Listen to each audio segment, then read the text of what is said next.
大家好，Ray here。最近 Alex Honnold 登上101的第一瞬间，他激动地用了一个很实用而且地道的英文词，表达很棒很酷。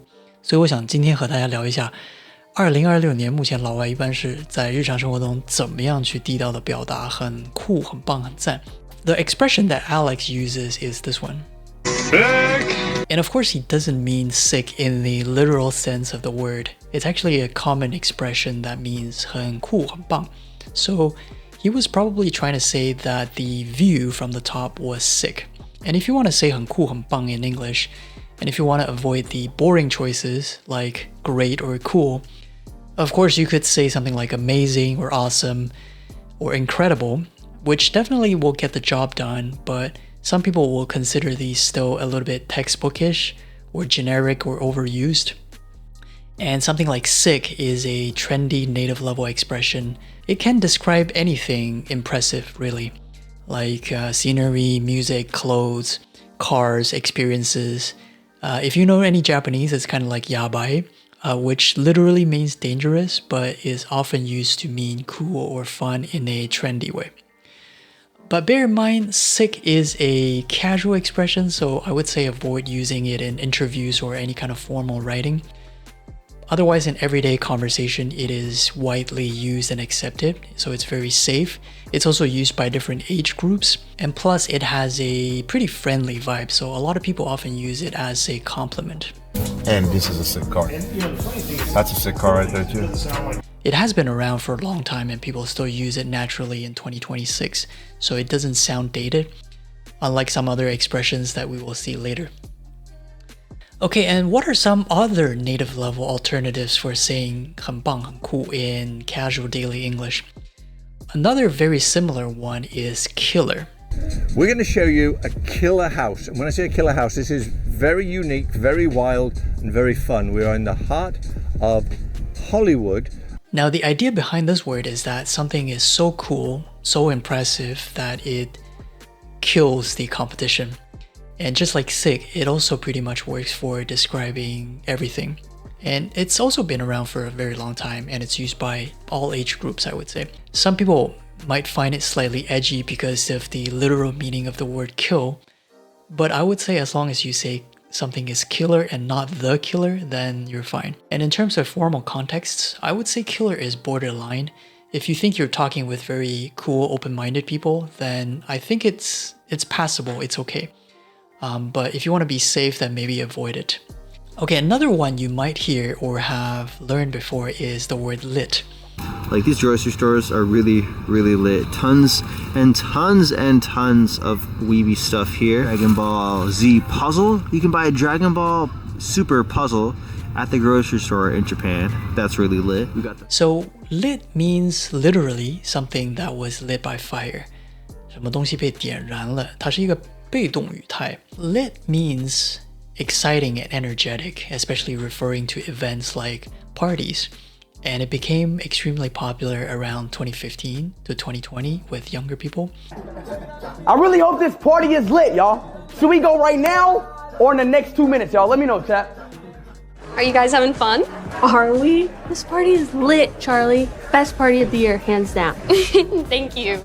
And today, I would say most native speakers still understand it instantly, but sometimes people use it mockingly to laugh at people who are still using this dated expression. And lit is really slangy and it's strongly associated with partying culture, so I would say it's not very versatile.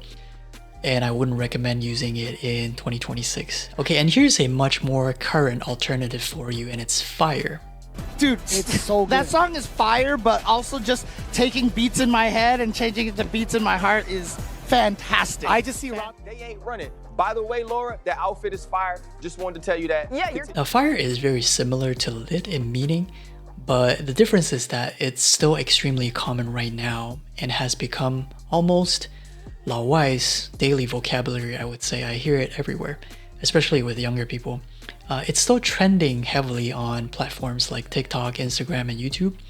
So chances are you've probably heard it before many times. It's also quite versatile in what it can describe. Like, anything from music to delicious food to outfits to videos or anything impressive, really. And connotation-wise, it is very positive and it works well as a compliment. And overall, just a really solid choice for use these days in 2026. In more formal situations, again, borderline okay, I would say, but there is a chance that you could come across as a little bit unprofessional, so use your own discretion. And another word you've very likely heard before is dope. Oh, that's a dope costume! You have no idea how dangerous you are. Foil logo with love, Pharrell and BBC Ice. Oh, that's so dope. That's so dope. Let's take it out. This word has been around for a long time, and its literal meaning refers to drugs, which is why you need to be a bit careful with it, I would say. In casual settings with friends, it's often used to mean cool or impressive. For example, when I first moved to Canada, someone told me that my tattoo was dope, which I gladly accepted. And this one is so casual that even in casual social settings, some people may find it a bit, shall we say, facetious. So 100% avoid dope in formal settings for obvious reasons. And only use it with very chill friends or if you're really confident about the vibe. Okay, last one for today. I'm gonna tell you straight up, don't use this one in 2026.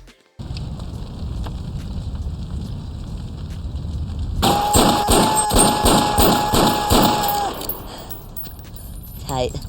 The word tight was popular in the 2000s and early 2010s maybe to mean cool or great. And today it sounds really dated, so I definitely wouldn't recommend this. Okay, quick disclaimer for you. I'm not saying that native speakers don't use more generic words like cool or great or amazing or incredible. They absolutely do. It's just that some people find them less interesting or expressive or trendy or native-like, especially in casual speech. Also, keep in mind that you could use more formal or academic words like phenomenal or sensational or extraordinary, which are also very native, but they're so long that they don't feel very casual. You know, there's a reason why people avoid overly long words and overly academic words in daily conversation. That being said, when words like cool or incredible or even fire, sick just don't feel strong enough for you, using a longer word like phenomenal or extraordinary can actually add emphasis to the description.